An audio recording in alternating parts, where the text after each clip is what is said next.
call this workshop into session. And so colleagues, we'll do like we always do. We'll just go through every item. If you have any concerns or questions, then please just stop me.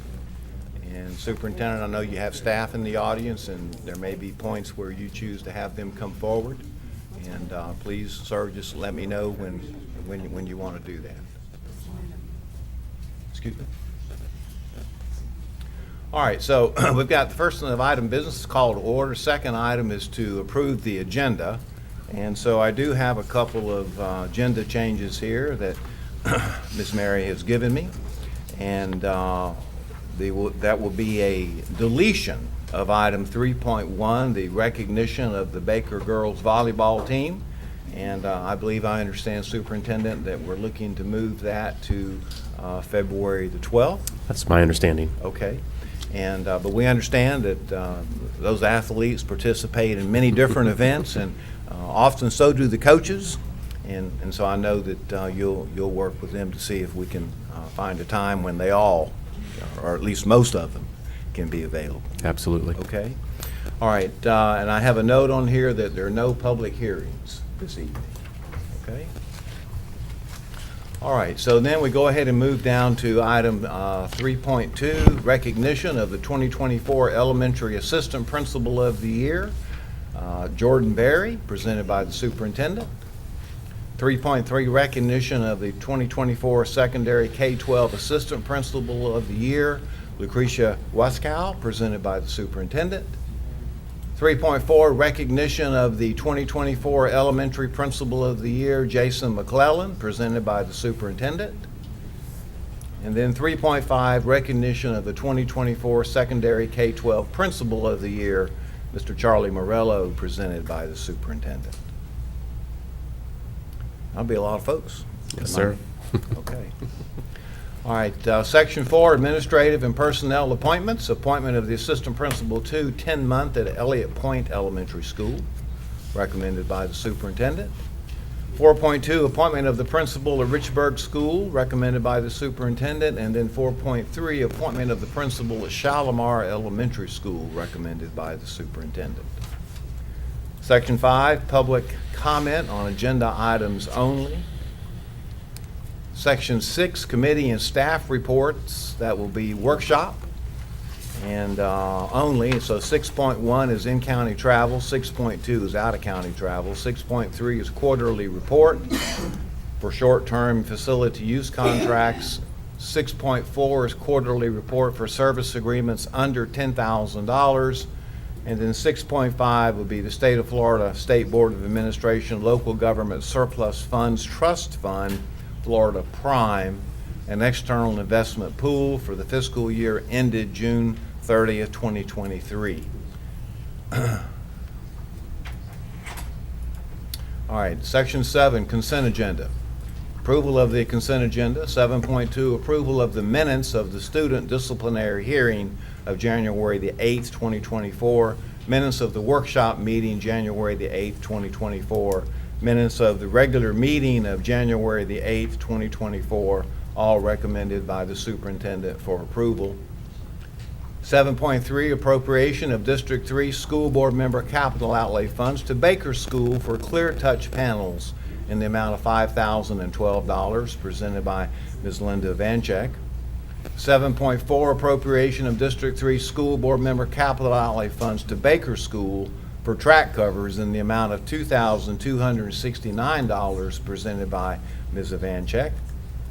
7.5, appropriation of District 5 School Board member capital outlay funds to Blue Water Elementary School for Clear Touch panels in the amount of $17,993.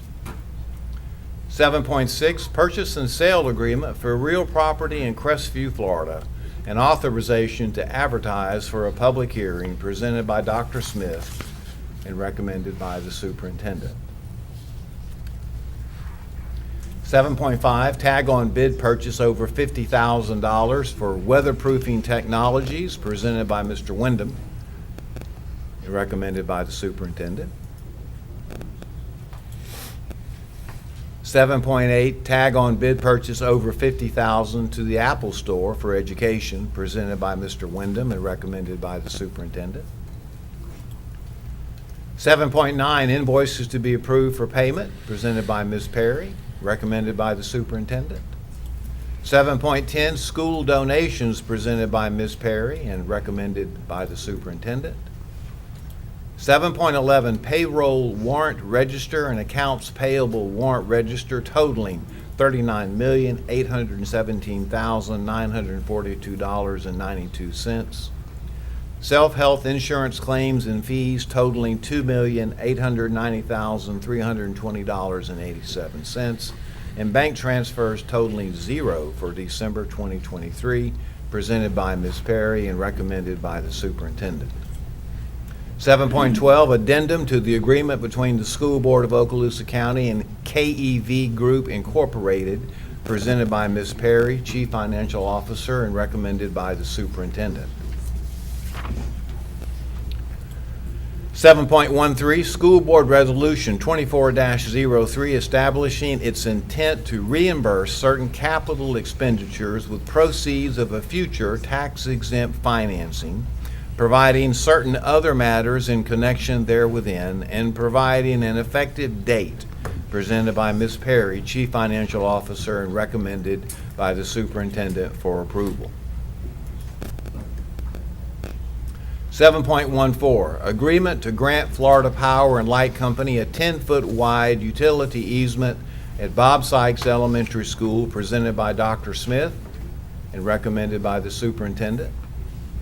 And of course, y'all know there are several of these. 7.15, underground distribution facilities installation agreement between the School Board of Okaloosa County and Florida Power and Light at Wright Elementary School, again presented by Dr. Smith and recommended by the superintendent. 7.16, underground distribution facilities installation agreement between the School Board of Okaloosa County and Florida Power and Light Company at Ruckle Middle School, presented by Dr. Smith and recommended by the superintendent. 7.17, appointment of a selection committee for RFP 24-03, information technology seat management outsourcing, presented by Mr. Mitchell, Director of Information Technology, and recommended by the superintendent. 7.18, contract with locked second-year rate between BitSite and the School Board of Okaloosa County for SaaS software as a service applications, presented by Mr. Mitchell and recommended by the superintendent. 7.19, amendment to full services schools contract between the Department of Health in Okaloosa County and the School Board of Okaloosa County, and submitted by Ms. Schroeder and approved and recommended by the superintendent. 7.20, memorandum of agreement between the School Board of Okaloosa County and Lakeview Center to provide a community-based crisis stabilization service to students and families to support their transition to ongoing treatment services as appropriate, presented by Ms. Schroeder and recommended by the superintendent. All right, 8.1, information only, employees on administrative leave. 8.2, information only, deferred retirement option program. 8.3 is an action item, out-of-field report for the 23-24 school year, presented by Ms. Duran and recommended by the superintendent. 8.4, request to advertise a public hearing for revision of School Board Policy 06-34, retirement, presented by Dr. Hale and recommended by the superintendent. 8.5, forgiveness of workday for employees due to inclement weather, January the 9th, 2024, presented by Dr. Hale and recommended by the superintendent. 8.6, employment separations, presented by Dr. Hale and recommended by the superintendent. 8.7, personnel recommendations, presented by Dr. Hale and recommended by the superintendent. 8.8, employee transfers, presented by Dr. Hale and recommended by the superintendent. 8.9, employee suspension, presented by Dr. Hale, recommended by Superintendent Chambers. 8.10, leave without pay, presented by Dr. Hale and recommended by the superintendent. And then 8.11, reinstatement reimbursement of sick leave due to line of duty illness, injury, medical examination, presented by Dr. Hale and recommended by Superintendent Chambers. No items on the discussion agenda. Section 10 will be the construction program's owners, representatives, business. Any report? None today. All right, thank you, Dr. Kelly. All right, Section 11 will be attorney's business. Mr. McInnes? Well, I have one matter tonight. We have a request from the law firm that provides special FCC counsel to us that we don't use them very often, but occasionally dealing with our educational broadband licenses or the tower. I'll have that tonight. Okay. Will you need a motion for your item tonight?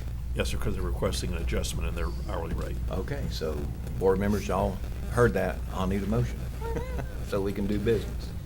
All right, so now moving on to superintendent's business. I saw those out-of-state field trips, and sir, item 12.2 is anything else that you'd like to provide us with? Thank you, Chairman.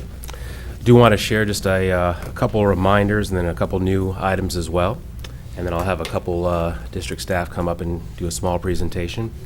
First, just want to continue with the theme of the legislative session. So as you know, that's already underway, and I shared with you that we'll be meeting with our local delegates and some others. So we're excited about that, to be able to talk about the things that are important to Okaloosa. We are tracking many of the bills right now, and one is, I'll just say interesting, and it deals with safety. So without going too deep into that, I'll just say that we do have Mr. Danny Dean, who's over there, and he's actually part of the Florida Association of Safe School Specialists. He's actually the chair of it, leading the state. So he'll be monitoring all the bills that deal with safety that would make things even more secure, even to outside buildings potentially being locked and so forth.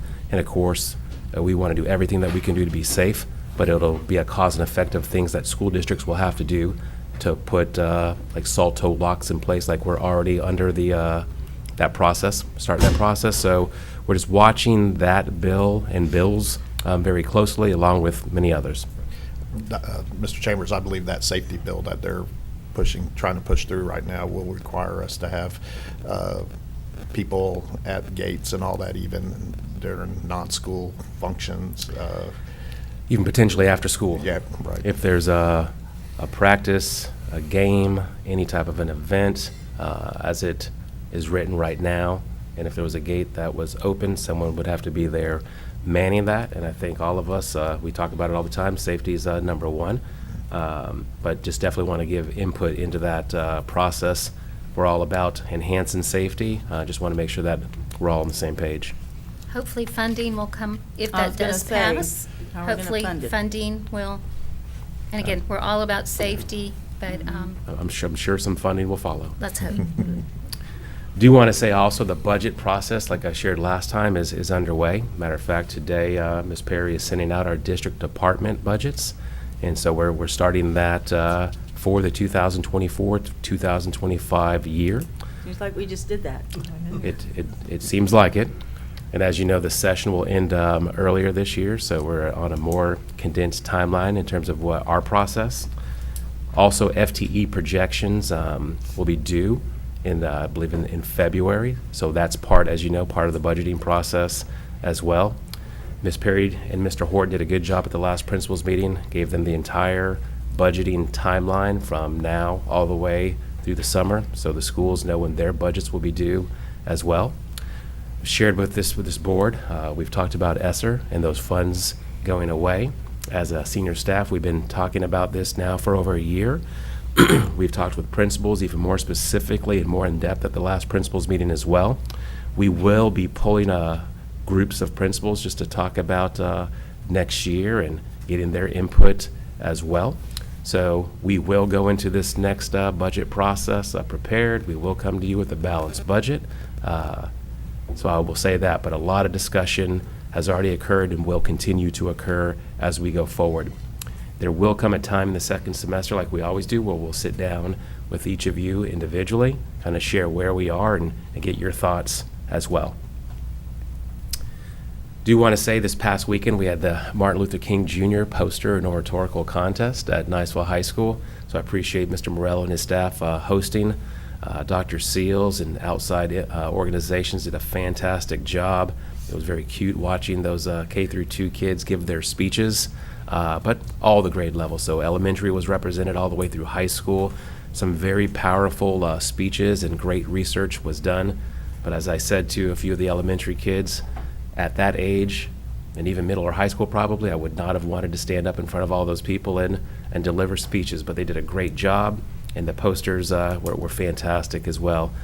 So it's another example of community and schools coming together to support something very worthwhile, obviously. The Teacher of the Year banquet is next Tuesday, so I know we're all looking forward to that. We have approximately 38 schools represented and 3 finalists, which we've already spoken about, so I can't wait for that night. It's always a great time for educators to come across the district, come together, and celebrate what I believe is one of the most important professions out there, and that's being an educator. So we've talked about progress monitoring. The new progress monitoring assessment, as you know, it used to be one assessment at the end of the year, a high-stakes type of a test that people called it. Now we have 3 tests that occur at the beginning of the year, the midpoint, and at the end.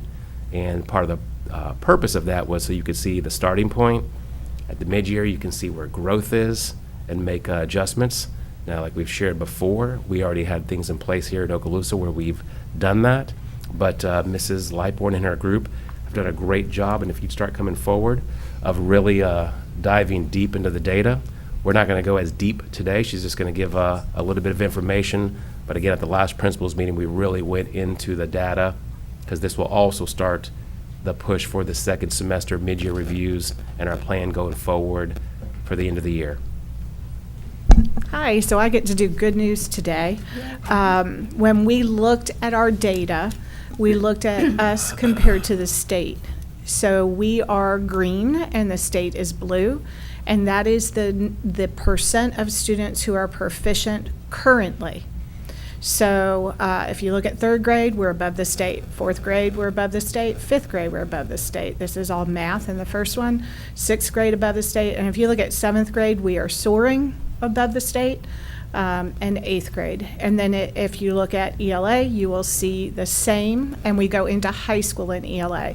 Remember, in math, there is not a progress monitoring assessment for algebra or geometry, which is why you don't see 9th and 10th grade in the math columns. But we were very, very happy to see that our students are performing better than the state as far as proficiency goes. So our next steps. And before you go to the next step, just as a reminder, so when that test is taken in September, that's an end-of-year assessment taken in September. In the December timeframe, it's still an end-of-year assessment taken in December. So, of course, there's many concepts that haven't been taught at that time, so you should see growth occurring. We're very glad to see that the growth is occurring and where we are in comparison. But just it's important that everybody understands it's an end-of-the-year assessment taken 3 times. Yes, sir. Ms. Lightbourne. Please. So, Ms. Lightbourne, the numbers there talking about proficiency, can you explain to the people that might be watching this? Okay, so like I see 3rd grade math, we're at 36, but the state's 30. What's 36? What are we looking at? Is it like 3 and above, or? Yes. Okay. So the score would be a level 3 or above. Okay. And 36% of our students are a level 3 or above currently on that end-of-year assessment, where the state, 30% of the students across the state, which we're part of that as Right, well, right. are also proficient, 3 or above. And just as a kind of a follow-up then, if I understood what the superintendent was saying, and it's entirely possible I did not. So then are we suggesting that we would expect to see a further increase on the next assessment, since it's the same assessment and we've had more time for these students to learn? Absolutely. So again, as Mr. Chambers said, it's an end-of-year assessment. So you start at the beginning of the year to see how our students are, if they're prepared, and then we go into mid-year to see how many more students we can get proficient by mid-year. And then, of course, at the end of the year, we hope to have a We hope for a doubling is really where I see. we're hoping Okay. for. All right, so I did understand a little bit. Yes. And the next question I have, if Mr. Bryan, if you're finished. Yes, sir, I am. Okay, is this state data, did that came from the state? They provided that to Yes. us, is that correct? Okay. Yes. Do- And so this is, we say it is not clean data. And what I mean by that is that students who were not in both FTEs, who don't count on school grades, et Understand. cetera, are in there. Sure. ELL students who are in their first year, don't speak the language, are in there, but they're in there for us as well as the Sure. state. So you get like an aggregate view overall. Correct. When you receive this data, do you receive it by district or just as one conglomerate for the whole state? It is at this point, it is only the state data. At the end of the year, we will get every individual district, but right now it is just overall state. All right. But, and because we've been doing this so long, in some form or fashion, maybe not like this, but we've been looking at this for, I mean, what, since about the year 2000, I guess. I think this school district has prided itself in comparing ourselves to other high-performing school districts, often in our own neighborhood. Absolutely. And so do we yet know how they are, or we are comparing to them? We cannot get that data from the state for the PM1 or PM2. Yep. We will only receive that for PM3. Okay. And so for those more esoteric members of the public that might be looking at this chart, that now explains to them why they don't see how we compare to maybe our high-performing neighbors, because the state hasn't yet given us that data. Is that correct? Correct. All right, very good, thank you. And then I would also like to remind everyone that learning gains are not calculated until PM3 as well. So learning gains are from PM3 last year to PM3 this year. So that's what will give us a year of growth, and we do not know what that measure is yet. Okay, Okay. let me ask, I'm sorry, did I? No, go ahead. This is the second year we've gone through. Yes. Okay, so have you looked at, how we were standing this time last year, comparing, does that make sense, last Yes, year's at this yes. point to this year at this PM2 to point? PM2. Okay, right. We looked at last year's, and it's very, very similar. So what we're seeing is, some grade levels may be better, some may be a little bit less, but it's a very similar trend. PM2 to PM2, remember, as we talked about it in the principals meeting, it's apples to oranges. Right. So it's different kids. If we look at cohorts, again, it's not clean because there's kids in there. PM3 is clean data, PM2 is not. So then it's harder to look at, but we did look at cohorts as well. Well, that's good, because, we did very well last year, and being that we are Very pretty similar trends similar for us to as it. well as the state. state, okay, good, thank you. I have a question, if you mind. So, Ms. Lightborn, so when you have all this data, and you may be going to that, what now? Is that what you're about to do? Yes. So in Tell the her to principals move on. meeting, we No, dug, just- we, I we, know. we did dig into data, and we took, particular schools, took their names off and kind of dug into how we will do it.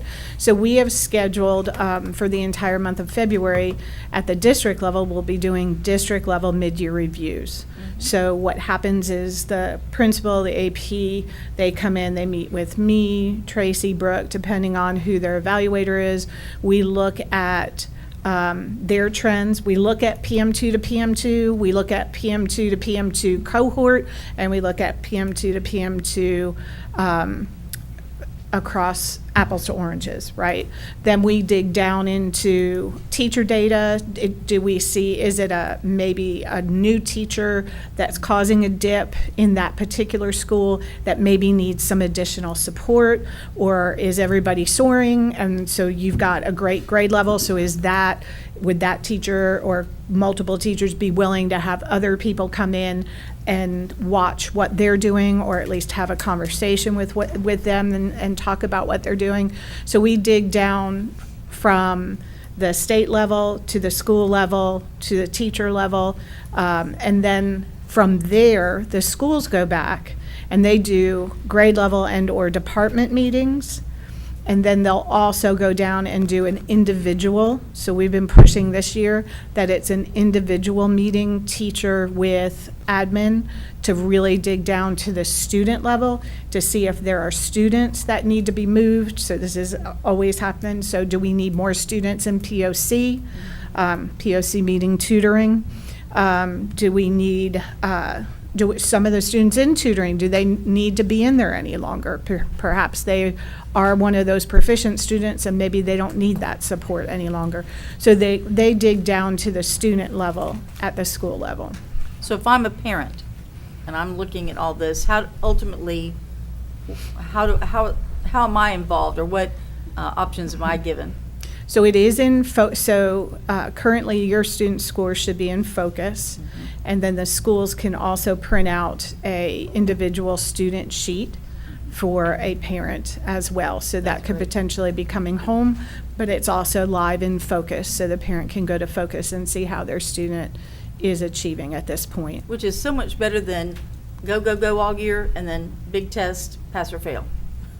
So now that you know what's going on. We just need to be cautious because every student isn't going to be proficient at mid-year. They need Right. that entire year. So I always caution parents in that don't be real concerned, but if they're at a level 1, we probably need to get some extra help. But if they're a high level 2, they're right on that edge, or if they're a level 3, they're right there. So we just need to look at where they are, but we don't want people to be extremely upset or concerned because mid-year they're not proficient yet. We still have a half a year to go, so.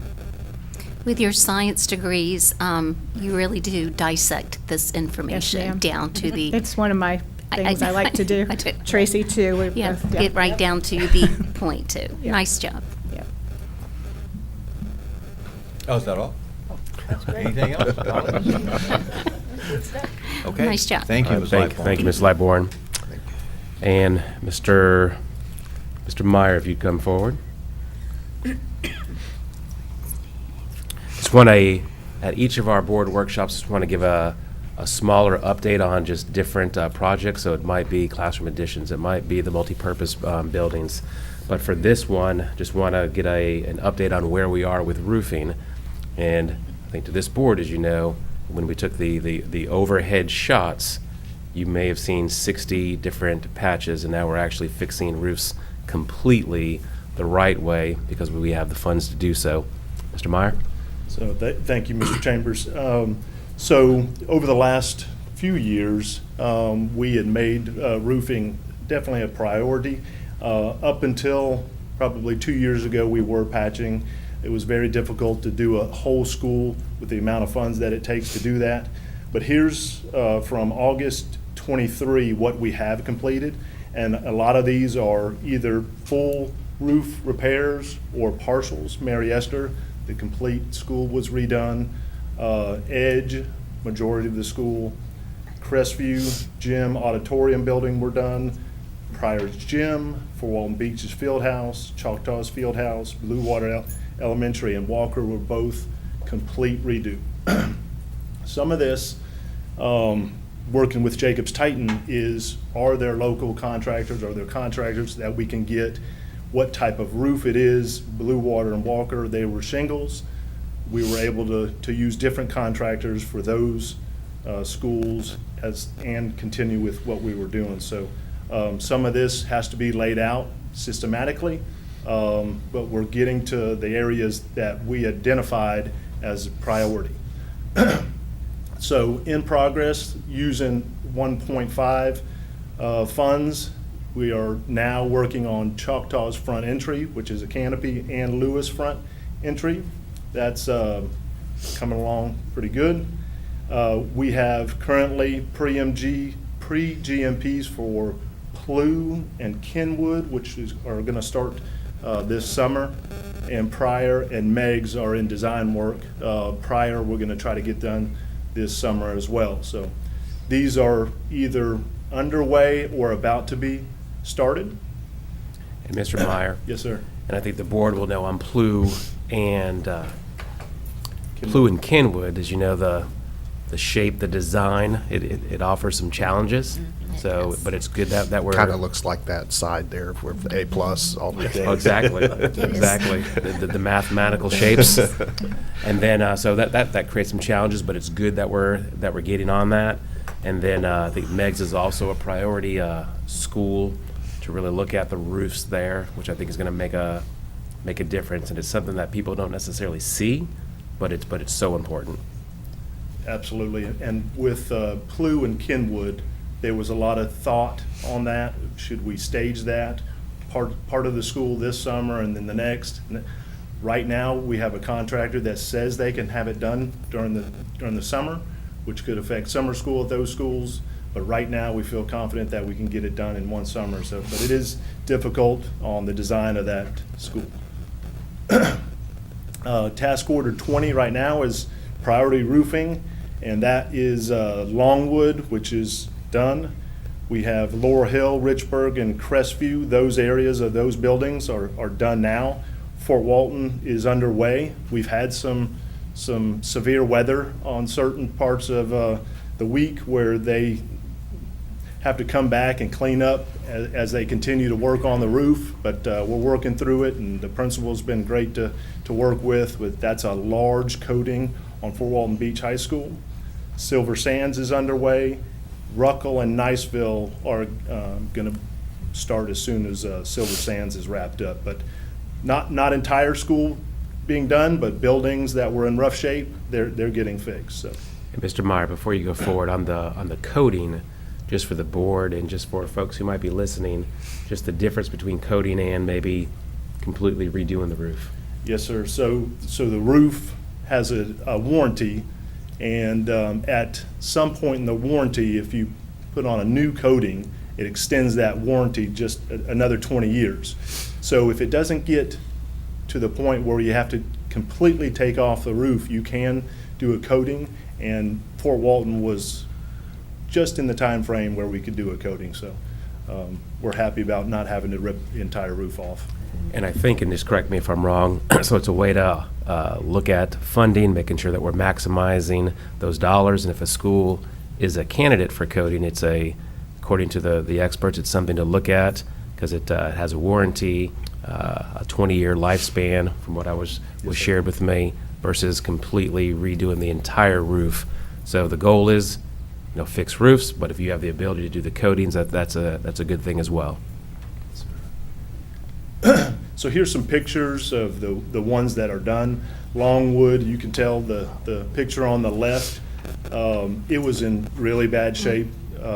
And then the one on the right was a completed product. Again, it's not something you're going to drive by the school and see, but the teachers and the staff and the students not having leaks and dealing with some of the issues that they dealt with for a long time. So that turned out phenomenal. Impressive. Laurel Hill, that's completed as well. So I'm just going to move through these quickly, but the difference in some of these roofs, and this is Richburg, and this was neglected for quite some time. This is Building 12, the old front office there on the left. They had to completely tear that down, but then when you look on the finished product on the right, no issues, it's dried in, and they continue with some of the construction that's going on in that building as well. So this is Crestview High School again, fixing a lot of leaks that have been there for a long time. Fort Walton Beach, this is the coating that we were talking about. You could tell by the picture in the middle, it's kind of staged. It does have to take some time to, And there were some areas that Jacobs helped us with where the roof was maybe not as good a shape in certain, so they did tear it down and they built it back up and they put the coating on. So they've worked with us on the areas that they needed to. And then this is Silver Sands currently. It's moving quite well. Oh, I'm sorry. And that all is in task order 20. Again, we have some that are coming up that we're working towards this summer, and we've already projected going into next year and the following years, the schools that need roofing. Dr. White, I have a question Yes, for, sir. not to Mr. Meyer, but toward Mr. Chambers here. Great pictures, it tells a story, it shows the progress. Do we have these on our website where people can see these? So on the half-cent sales tax On this. website, each school has a site, and so those pictures are there. We also have, Ms. Carr is also working with some of our media where you're going to start seeing a few different stories that come out to show the different projects across the county. The roofing, I mean, that was eye-opening right there. Right. Yes, huge. And I appreciate you saying that because we know that the website's there and we just are encouraging people to see. If, of course, if you're not watching this, you don't know, but if you do happen to go back and see this, you can go. And we do have a place on the website where they can actually see the progress that's going on. How Yes, we're sir. spending their half-cent sales tax. Yes. Exactly, and just to think that a lot of these roofs were done in 4.5 months, which is incredible when you compare to the length of time it used to be able to take us, just because we didn't have the funds. And then compared with our TPM management company giving us that shared savings and allowing us to move forward more quickly on some of those projects. So all of that combined has really made such a difference. Thank you, Mr. Meyer. Thank you. That's all I have, sir. All right, thank you, sir. All right, colleagues, so that takes us down to Section 13, Board Members' Announcements. And so, Ms. Gardner, I'll start with you Thank now. you.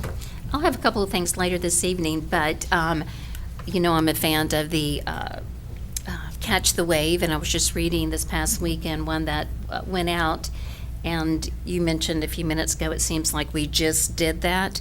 Well, spring break is just right around the corner, hopefully, March the 15th, and we'll receive some warm weather. But I say that because 8 weeks after that, I noticed that on May 16th, we start graduations with Richburg and Laurel Hill, and on May 17th, we have Silver Sands and Baker.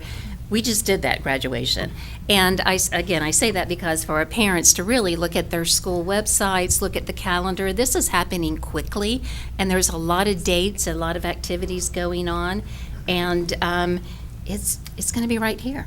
Hopefully warm weather will follow with spring break. But again, I just encourage our parents, a lot of work goes into the Catch the Wave for communication to keep our employees, our parents, community updated on activities, and there's a lot of wonderful events coming up right around the corner. And Ms. Gardner, to the Catch the Wave point, just want to thank Mr. Mers over there, who does a great job of really getting the information, putting it together in a way that can go out to folks, school staff, parents, but also getting things out to our community members, but does a great job on that. So Hillary just appreciate does. it. She really, really does, and especially if you have a deadline that needs to be turned in your letter, your news, she will remind you gently several times, I can tell you from experience, but you cover the district very nicely, so nice job. All right, That's all for thank now. you, Ms. Gardner. All right, Ms. Evancho. Okay, yeah.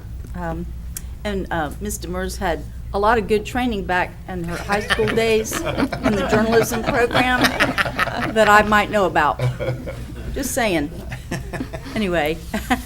Okay, so if you're trying to decide what to do for dinner tonight, I got you covered. Because tonight at the Crestview Chick-fil-A, go in there and get you some Chick-fil-A and tell them that you want it to go credited to Baker. And the Baker School will get some of those proceeds, and everybody likes Chick-fil-A, right? Absolutely. Yeah. So that's the Crestview location, Chick-fil-A tonight from 5 to 8. Just tell them, you can go through the drive-through, just say, I want this to credit to Baker, and get you a good sandwich, right, Tim? And we may even get out in time to Or we Go can that get it way. Go before for we lunch. there you Or go. what time does it go from? 5 to 8. Or you 5 could to keep 8. it up for all of us. There Hey, you go. this is getting even better. So how many sandwiches that? They'll get a lot of credit. Way. How many want one? Just raise your hand. Tim's got it. I'll just take a number 1 meal complete. Tim's got it. Yeah, with a Coke, thank you. All right. Also, I'm sure some others are going to talk about it, but it is literacy. And so we're reading. I know several of us have been asked to come and read. One of my favorite times to go out and read, and especially to those little ones. I think they've got me with some first and second graders, and that's always a fun thing to do. And of course, this is a state initiative that they have every year because, of course, we want to do reading. So I'm looking forward to going across schools and reading and everything. So that's all I have for now. Thank you. All right, thank you, ma'am. Mr. Bryant. Thank you, Dr. White.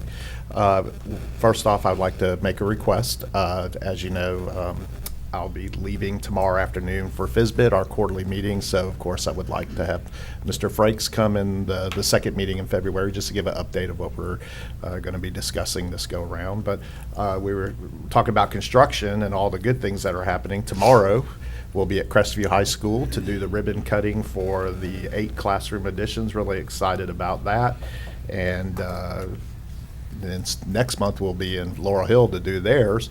But also on the legislative front, I had the opportunity last week to meet with a couple of our senators. As a group, the Florida School Boards Association, it was our day in the legislature.